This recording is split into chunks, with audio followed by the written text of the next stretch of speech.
Grade second में या grade third में हमने एक ऐसा टॉपिक ज़रूर पढ़ा है जो हमारे आज के टॉपिक से बिल्कुल मिलता जुलता है। बट वो टॉपिक क्या है, चलिए आइए देखते हैं। So welcome back to code with Toshi. आज हम पढ़ेंगे एक ऐसा टॉपिक जो आपका पाइथन का एक फाउंडेशन है, एक बेसिक है, जो हम ऑलरेडी हमारे पहले का जो वीडियो है टोकन्स उसमें पढ़ चुके हैं, लेकिन थोड़ा सा ब्रीफ में आज हम एक पूरा वीडियो जो है वो एक्सप्लेन करेंगे।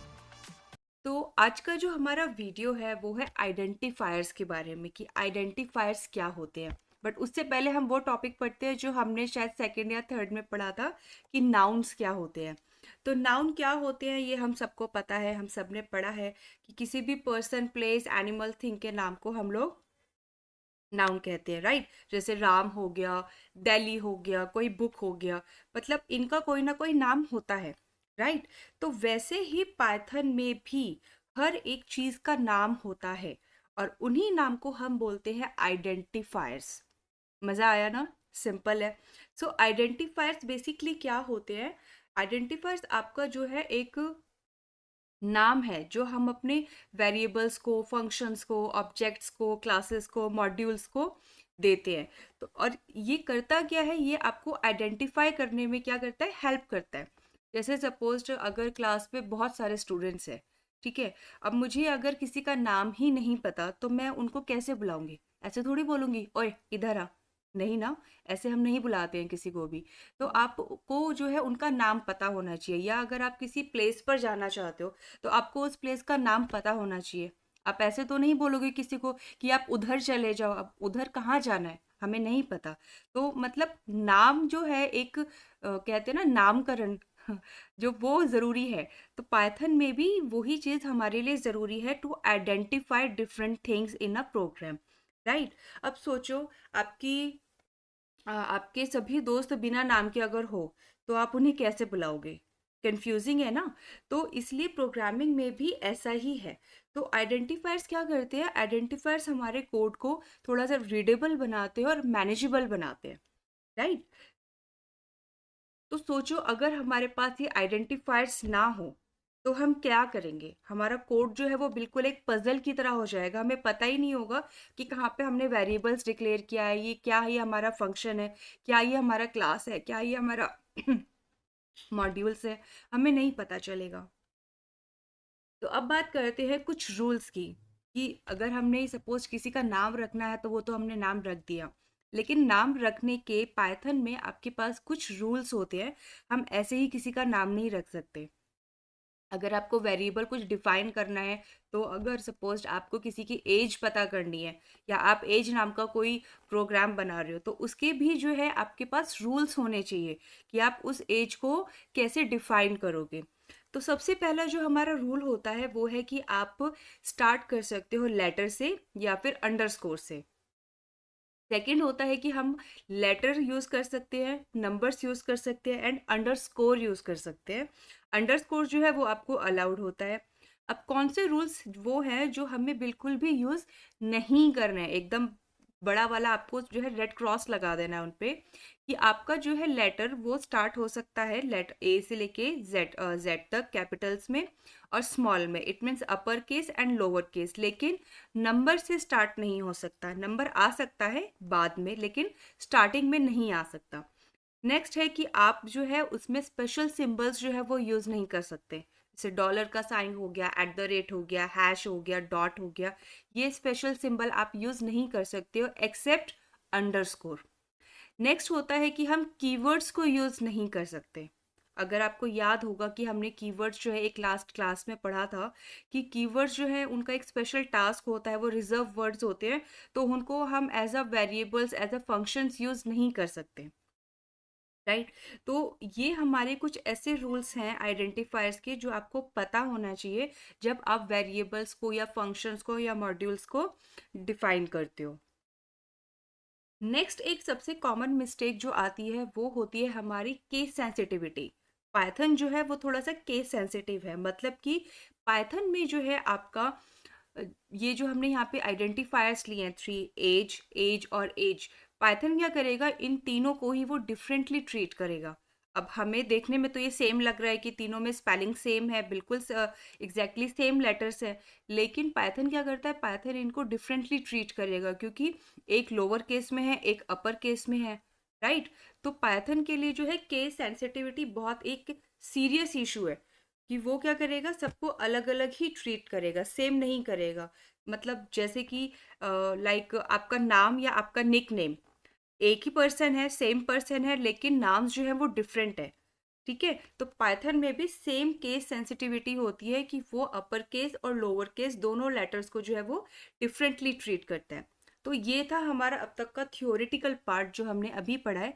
अब हम चलते हैं हमारे प्रैक्टिकल पार्ट पे, कि हमें कौन कौन से वैलिड आइडेंटिफायर्स बनाने चाहिए और कौन से जो है इनवैलिड आइडेंटिफायर्स। इट मीन्स हमने जो अभी रूल्स पढ़े थे उनको हम प्रैक्टिकल करके देखते हैं, चलिए।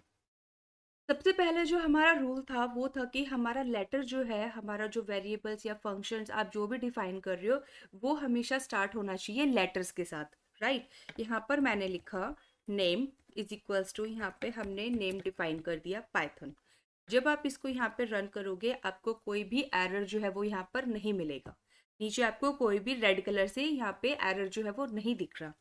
अब नेक्स्ट हमने एक रूल पढ़ा था कि आपका जो है वो अंडरस्कोर से भी स्टार्ट हो सकता है। अगर मैं इसको चाहूँ तो मैं यहाँ पे अंडरस्कोर को यूज़ करके और फिर यहाँ पे लिख दूँ पाइथन। जब हम इसको रन करेंगे, आपको यहाँ पे कोई भी एरर जो है वो नहीं मिलेगा। ये था हमारा, अभी हमने जो यूज़ किया है नेम, ये है हमारा लोअर केस में। आप यहाँ पे अपर केस भी यूज़ कर सकते हो। मैंने यहाँ पे लिखा नेम और फिर यहाँ पे लिख दिया ABCD सपोज्ड। जब आप इसको रन करोगे तो भी आपको कोई इशू नहीं आएगा, कोई भी एरर नहीं आएगा। तो यहाँ पे हमने जो है तीनों के तीनों रूल्स जो है वो फॉलो किए। ये हमने अपर केस भी कर लिया, लोअर केस भी कर लिया, और यहाँ पे हमने अंडरस्कोर भी यूज़ कर लिया। नेक्स्ट आता है कि आप लेटर जो है वो यूज़ कर सकते हो, अंडरस्कोर यूज़ कर सकते हो स्टार्टिंग में, लेकिन जो नंबर है उसको स्टार्टिंग में यूज़ नहीं कर सकते हो। नंबर को आप लास्ट में यूज़ कर सकते हो। जैसे अगर मैं यहाँ पे लिखूँ NAME 1, आप यहाँ पे 1 को लास्ट में यूज़ कर सकते हो, और यहाँ पे मैंने कोई नेम दे दिया। जब आप इसको रन करोगे, आपको यहाँ पर कोई भी एरर जो है वो नहीं मिलेगा। ये थे हमारे रूल्स जो हमें फॉलो करने हैं। नेक्स्ट आता है कि कौन से रूल्स जो हैं वो हमें नहीं फॉलो करने हैं, हमें उन गलतियों को नहीं रिपीट करना है। यहाँ पर अगर मैं 1 करके अब नेम लिखती हूँ और यहाँ पे मैंने लिख दिया कोई ऐसा नेम, जब आप इसको रन करोगे तब ये आपको यहाँ पे एरर देगा, कि बोलेगा आपका ये जो आपने वेरिएबल डिफाइन किया है वो इनवैलिड है, क्योंकि नंबर जो है वो स्टार्टिंग में नहीं आ सकता। ठीक है, ये चीज़ आपको ध्यान रखनी है कि स्टार्टिंग जो है वो आपकी नंबर से नहीं हो सकती। अगर मैं इसको यहाँ पर ऐसे लिख दूँ अंडरस्कोर करके 1, तो ये आपका वैलिड है। अगर मैं यहाँ पे लिखती हूँ सपोज्ड दिल्ली, मैंने लिख दिया, एक मिनट कोट्स में लगाना भूल गई हूँ यहाँ पे। अगर मैं इसको अब रन करती हूँ तो यहाँ पर आपको कोई भी एरर जो है वो नहीं आएगा। आपको एरर सिर्फ कहाँ पे शो कर रहे हैं, यहाँ पर, क्योंकि हमने यहाँ पर 1 जो है वो स्टार्टिंग में ही लगा दिया है। तो आपको कोई भी जो नंबर है 0 से लेके 9 तक, आप कोई भी नंबर स्टार्टिंग में यूज़ नहीं कर सकते हो। जब आप इसको यहाँ से रिमूव कर दोगे, अब आप इसको रन करना, तो यहाँ पर आपको कोई भी एरर जो है वो नहीं आएगा।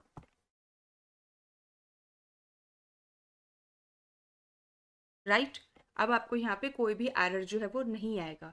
नेक्स्ट मिस्टेक क्या थी हमारी, रूल जो था कि आपको कोई भी स्पेशल सिंबल जो है वो यूज़ नहीं करना, सिर्फ एक स्पेशल सिंबल यूज़ करना है, अंडरस्कोर। अगर मैं इस अंडरस्कोर स्कोर को स्टार्टिंग में लगा दूं और फिर लिखूं माय नेम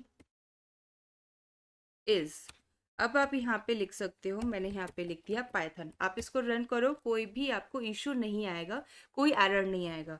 लेकिन अगर मैं यहाँ पे अगर लिख देती हूँ, सपोज मैंने यहाँ पे @ लगा दिया, अब मैं नेम लिखती हूँ और यहाँ पे मैंने लिख दिया ABCD, अभी आपको क्या करेगा, एरर देगा, क्योंकि पाइथन पहले ही बोल रहा है कि आइडेंटिफायर जब भी आप डिफाइन करते हो तो आप उसमें कोई भी स्पेशल सिंबल यूज़ नहीं कर सकते हो, राइट। अगर आप इसको यहाँ से रिमूव करोगे और यहाँ पर मैंने इसको n को अगर बड़ा कर दिया तो भी कोई प्रॉब्लम नहीं है, स्मॉल कर दिया तो भी कोई प्रॉब्लम नहीं है, इसके आगे अंडरस्कोर लगा दिया तो भी कोई प्रॉब्लम नहीं है, राइट। सबसे लास्ट में आता है कि आप कीवर्ड यूज़ नहीं कर सकते हो, बिकॉज कीवर्ड जो है वो हमारे ऑलरेडी रिजर्व वर्ड्स है। 35 हमारे रिजर्व वर्ड्स होते हैं। मैंने लास्ट क्लास में जो है वो पढ़ाया था कि कीवर्ड्स कितने होते हैं, आप चाहो तो वहाँ देख सकते हो। अगर मैं यहाँ पे लिखूँ if is equals to 10, obviously वो नहीं लेगा, क्योंकि इफ़ जो है वो हमारा कीवर्ड है और कीवर्ड को आप एज अ वेरिएबल डिफाइन नहीं कर सकते हो। अगर मैं यहाँ पर इफ़ की जगह सपोज ट्रू लिखूं, क्या ये हमारा रन करेगा? सोच के बताओ। अगर मैं यहाँ पे ट्रू इज इक्वल्स टू 10 लिखती हूँ, क्या ये रन करेगा? चलिए इसको रन करके देखते हैं। बिल्कुल भी नहीं, क्योंकि ट्रू जो है वो भी हमारा कीवर्ड है। अच्छा, एक और हम लोग ट्राई करके देखते हैं। यहाँ पर सपोज मैंने लिखा एल्स, क्या ये रन करेगा हमारा? मैंने जो यहाँ पे एल्स 10 लिखा है, क्या ये रन होगा? इसको रन करके देखते हैं। ये भी रन नहीं हुआ, क्योंकि एल्स जो है वो भी हमारा कीवर्ड ही है। तो आप किसी भी कीवर्ड को जो है वो यूज़ नहीं कर सकते हो। अगर आप यहाँ पे ऐसे लिखोगे, सपोज आपने लिख दिया यहाँ पर एज, अब आप इसको रन करना, कोई भी आपको प्रॉब्लम नहीं आएगी, क्योंकि एज जो है वो आपका कीवर्ड नहीं है। ठीक है, आप एज के बाद में कुछ भी लिख दो, एज करके 1 2 लिख दो, एज करके फिर आप कुछ नंबर लिख दो, कोई भी प्रॉब्लम नहीं होगी, कोई एरर नहीं आएगा। बट स्टार्टिंग में नंबर नहीं आएगा, आप कीवर्ड्स यूज़ नहीं कर सकते हो, कोई भी स्पेशल सिंबल यूज़ नहीं कर सकते हो। वन लास्ट पॉइंट जो आपको याद रखना है कि आप इसमें स्पेस नहीं दे सकते हो, राइट? जब भी आप वेरिएबल डिक्लेयर करते हो उसमें आप स्पेस नहीं दे सकते हो। जैसे मैंने यहाँ पर लिखा फर्स्ट, मैंने स्पेस दिया और यहाँ पे मैंने लिख दिया पाइथन। जब आप इसको रन करोगे तो ये आपको एरर देगा, क्योंकि यहाँ पे मैंने क्या किया है, फर्स्ट और नेम के बीच में स्पेस दिया है, तो स्पेस आपको अलाउड नहीं है। आप स्पेस की जगह अंडरस्कोर यूज कर सकते हो।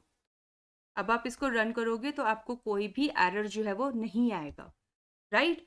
तो ये हमारे कुछ रूल्स हैं जो आपको याद रखने हैं। वेरिएबल हमेशा आपका जो है मीनिंगफुल होना चाहिए, रेलिवेंट होना चाहिए। आप कुछ भी डिफाइन करो, वेरिएबल्स को डिफाइन करो, फंक्शंस को डिफाइन करो, जो भी डिफाइन करो उनको हमेशा मीनिंगफुल होना चाहिए। जैसे सपोज मुझे अगर सम करना है या क्लास मुझे टोटल मार्क्स चाहिए, तो आप ऐसे लिख सकते हो टोटल अंडरस्कोर मार्क्स, राइट? आपने यहाँ पे लिख दिया 200। या फिर आप इसको ऐसे लिख सकते हो टोटल मार्क्स, आपने यहाँ पे लिख दिया 100। लेकिन हाँ, अगर आप यहाँ पे ऐसे टी लिख दोगे और टी करके 100 लिखोगे, तो टी मुझे नहीं लगता कि मुझे समझ आएगा कि टी क्या है, राइट? तो ये चीज़ों का आपको ध्यान रखना है कि जब भी आप वेरिएबल्स को डिफाइन करो तो हमेशा ध्यान रखना कि वो कुछ रेलिवेंट होने चाहिए, कुछ मीनिंगफुल होने चाहिए, ताकि हमने उनको क्यों डिफाइन किया है वो पर्पस हमें समझ आए। अगर हम आज उस कोडिंग को यूज़ नहीं कर रहे, सपोज मुझे 2 दिन बाद उस कोड को रन करना है या मुझे उसमें कुछ चेंजेस करने हैं, तो मुझे पता होना चाहिए कि मैंने अगर यहाँ पे वेरिएबल डिफाइन किया है तो इसका क्या पर्पस था। तो ये हमारे कुछ टिप्स हैं पाइथन में जब हम आइडेंटिफायर को डिफाइन करते हैं। फर्स्ट मैंने अभी आपको बताया था कि हमें रेलिवेंट नेम्स जो हैं वो यूज़ करने चाहिए जब भी आप वेरिएबल या फंक्शन को डिफाइन करते हो। तो नेम जो है वो ऐसा होना चाहिए कि आपको समझ आए कि आपने उसको क्यों यूज़ किया है, उसका पर्पस क्या है। अगर मुझे एरिया ऑफ रेक्टेंगल को कैलकुलेट करना है, तो यहाँ पर हमने जो है फंक्शन बनाया है रेक्टेंगल अंडरस्कोर एरिया। ठीक है, अगर आप यहाँ पे डेफ करके ए लिख दोगे तो वो आपको जो है, मुझे नहीं लगता वो समझ आएगा कि ए क्या है। नेक्स्ट है कि आप वन कैरेक्टर की जगह जो है वो नॉर्म मतलब लंबे नेम्स, लॉन्गर नेम्स जो है उनको प्रेफर कर सकते हो इंस्टेड ऑफ वन कैरेक्टर। जैसे यहाँ पर हमने लिखा है नंबर ऑफ बुक्स, तो एन की जगह जो है अगर आप नंबर ऑफ बुक्स लिखोगे तो आई थिंक उसका आपको ज़्यादा अंडरस्टैंडिंग होगी, थोड़ा अच्छे से समझ आएगा कि आपने एन की जगह अगर नंबर ऑफ बुक्स लिखा है तो इसका पर्पस क्या है। थर्ड, हम बात कर चुके हैं कि पाइथन जो है वो केस सेंसिटिव है। तो पाइथन क्या, आपका जो अपर केस है जो लोअर केस है उन दोनों को डिफरेंटली ट्रीट करता है, तो उसमें थोड़ा सा जो है केयरफुल रहना जब भी आप उनको यूज़ करो। एज ए एग्जाम्पल आप देख सकते हो काउंट, काउंट एंड काउंट, ये 3 डिफरेंट जो है वो नेम्स हैं। नेक्स्ट है कि डबल अंडरस्कोर जो है आप स्पेशल मेथड्स में या नेम मैंगलिंग में यूज़ कर सकते हो। तो आज की वीडियो में हम पढ़ चुके हैं कि आइडेंटिफायर्स क्या होते हैं, उनको हमें किस तरह से डिफाइन करना चाहिए, किस तरह से हमें उनका नाम रखना चाहिए।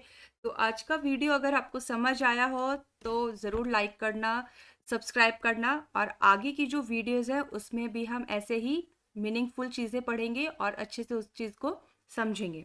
Thank you.